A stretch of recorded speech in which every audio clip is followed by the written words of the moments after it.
Hello, I just want to talk to you about a frustration in, surprisingly, but a frustration in dog training and behavior modification, which is really, really common.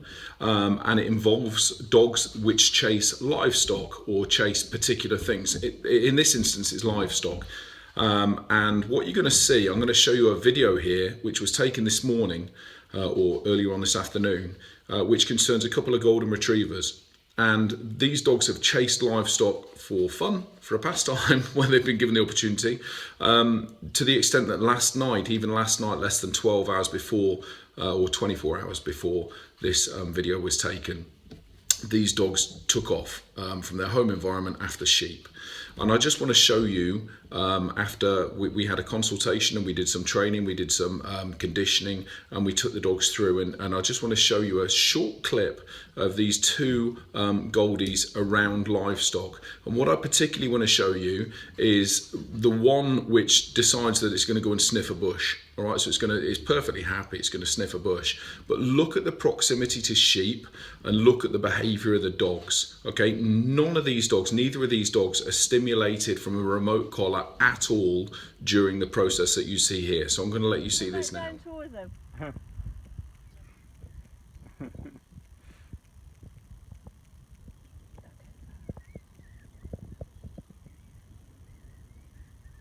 Paddy's happy with it, Lucy. Yeah, that's fine, isn't it? It's fine.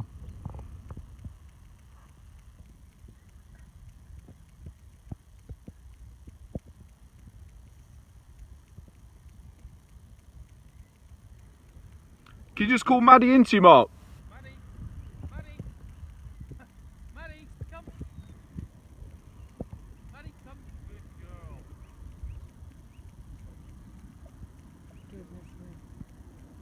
Okay, so now what I want to do is I want to basically compare that which you see there, and you can replay that as many times as you like. Look at the dogs and look at the behaviors or the body language of the dogs, the carriage, tail, ear, posture, whatever, you know, the whole gambit really. Look at the whole thing in as slow-mo as you like or whatever. You'll see what you see, which is basically dogs that couldn't care less really. They're just understanding something.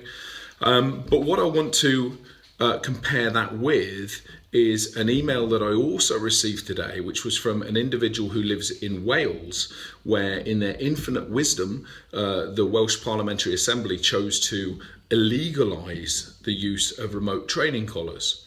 And lots of people will be thinking, yay, good on you, Welsh Parliamentary Assembly, you know, you've made things better for dogs. Well, let me just advise you that what this individual is now going to do is going to take their dog and put it into a confined pen with a group of ewes, so that the ewes basically, cover your ears if you're young because there's some swear words coming up. The ewes basically kick the shit out of the dog that's put into the pen with them. That's what the hope is. Okay, so there's absolutely, this is so sort of like old school, may have worked 2 or 3 times in 1,000 mentality, but it completely and utterly pays disregard to any sort of possibility that you put the dog in there. The dog won't like pens, the dog won't like that location. Do you know what I mean? Everything that people would say is negative when you're saying, well, I want to teach the dog a lesson. Right, here's my bunny ears again, I use them. I'm going to teach the dog a lesson, so I'm going to put the dog into a pen with ewes, okay? What that does is it sort of like expects that the dog is able to generalize that what happened in that pen with those ewes is exactly the same as when I'm running free in countryside and a young lamb bolts out from behind a bush, you know what I mean? Or a flock of sheep suddenly appear from around a corner, or I run around a corner and there's a flock of sheep.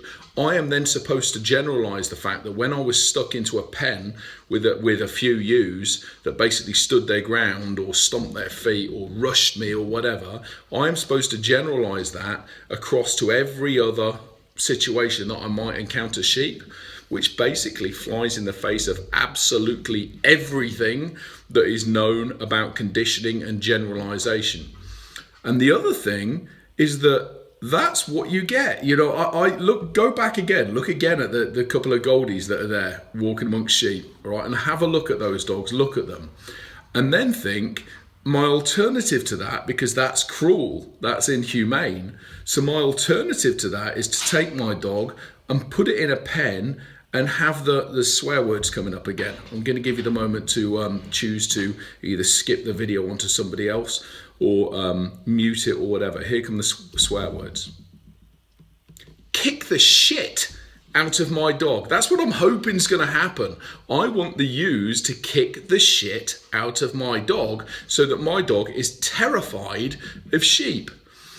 But what it doesn't allow for is the fact that I may well put a dog into the pen of ewes that rips the throat and the stomach out of the pen of ewes. Now what have I got? Now what am I going to deal with? And how am I going to progress from there? It is ridiculous. Honestly, it is ridiculous. Please, please, please look again at the first clip. Consider the alternatives that are available to people in countries or if you're in the US, in states or whatever, wherever you are, where e-collars are considered to be inhumane or barbaric or cruel or over the top or excessive or whatever. Look at it. Look at those two dogs. And that is one example of hundreds that I hold, but one example of hundreds. And the alternative, stick the dog in a pen, so confine the dog with animals that you intend to do the dog harm, to instill fear in the dog. Tell me the difference between the two.